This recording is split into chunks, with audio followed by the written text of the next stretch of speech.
Welcome to the WRAL Daily Download. I'm your host, Amanda Lamb. In today's conversation with WRAL's hidden history reporter, Heather Leah, we're talking about the end of the reign for the Century Plant at WRAL. It has attracted hundreds of visitors after spiking more than 20 feet tall over the course of just a few weeks. Now, sadly, we are going to say goodbye to this amazing plant. Heather, welcome to the program. Hey, thank you for having me again. So I know when this first started, we did talk about what the Century Plant is, but for our listeners that may not remember or maybe they didn't hear that episode, let's go back and talk about why was this such a big deal? Yeah, first of all, I learned a lot about the history of the Century Plant while doing the stories on it, and you definitely should go back and look at all the amazing cultural history. But essentially, we got this plant in 2016, and for years, it just kind of looks like a big agave. But the original gardener who planted it knew that it was a century plant, and that one day this regular-looking agave would just suddenly, out of nowhere, sprout 20 to 30 feet tall in the air. And most of the people here at WRAL didn't actually know that it was going to do that, but I did. And so I had been looking out for it. Now, the only reason I knew that it was a century plant is I had done a story the year before about a century plant, and then I noticed we had one that looked just like it, and I wondered, every day I would walk past that plant and wonder, will I be here when it blooms? Because in the wild, they can take up to 100 years to bloom, but in North Carolina, they usually take, closer to 15. So I always wondered if I would see it. And then one day I just saw a spike coming out, and I shared it on Facebook, said, what do you guys think? Is it blooming? And it went viral. Everyone got excited, and that was it. That is very exciting. And obviously, I've seen so many people come and visit this plant. I've taken pictures of people standing by it. They've taken pictures of me. How has it impacted, the people here at WRAL and also the community, people who come to the gardens, and now this is just a regular stop for them? Yeah, so we've had, hundreds of visitors. We've lost count how many visitors. During the week, we'd have people coming constantly, a kind of a constant flow of traffic to watch it grow. And during the weekends, even more. There were days where I was out there just to get some pictures of it for social media for us.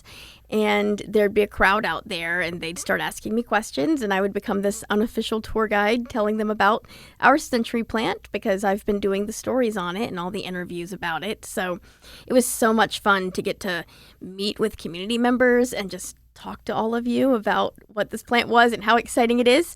And at work, I constantly saw people here at WRAL walking out to look at it.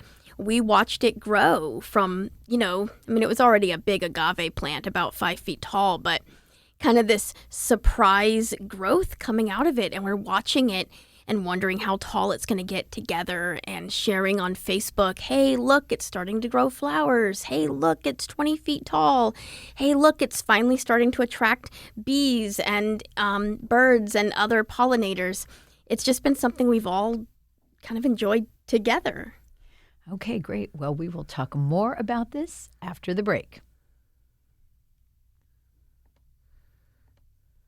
Welcome back to the WRAL Daily Download. So we are talking about the Century Plant with Heather Leah and kind of the end of the reign. So what will happen to the plant now? Any tequila?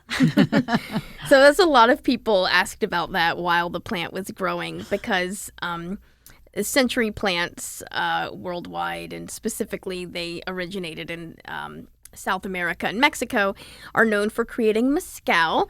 And for people who don't know what that is, it's essentially tequila, but tequila is a name brand that comes out of one particular century plant, but it's essentially the same drink. And in fact, a lot of the South American villages, in many, many years past, they would each have their own century plant and their own style of mezcal, and they would it would all taste different, and you could share it with your neighboring villages. So a lot of people asked if we would make tequila. We are not making tequila.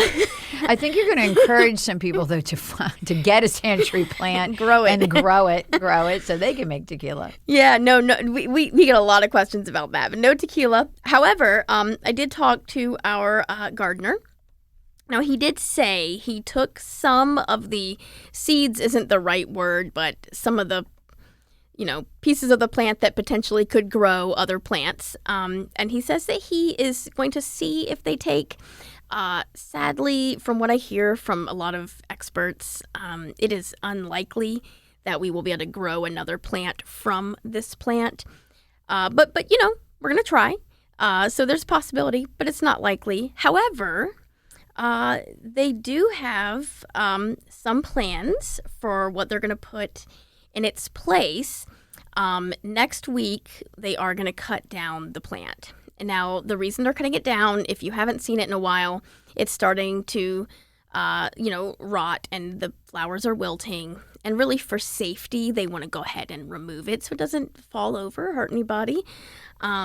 So next week, it's going to come down. So one of the reasons we're doing this podcast today is to let people know if you want to come see it one more time. Hurry up. This is it. Probably this weekend, you should come say goodbye.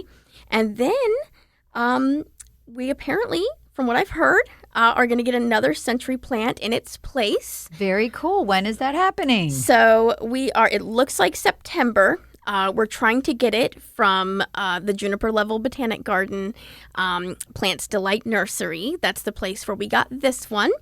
And they are fantastic. So I want to tell you that place, when I went there to do a story on them, they have century plants there like twice as big as the one we have. I mean, the plant itself was taller than 6 feet.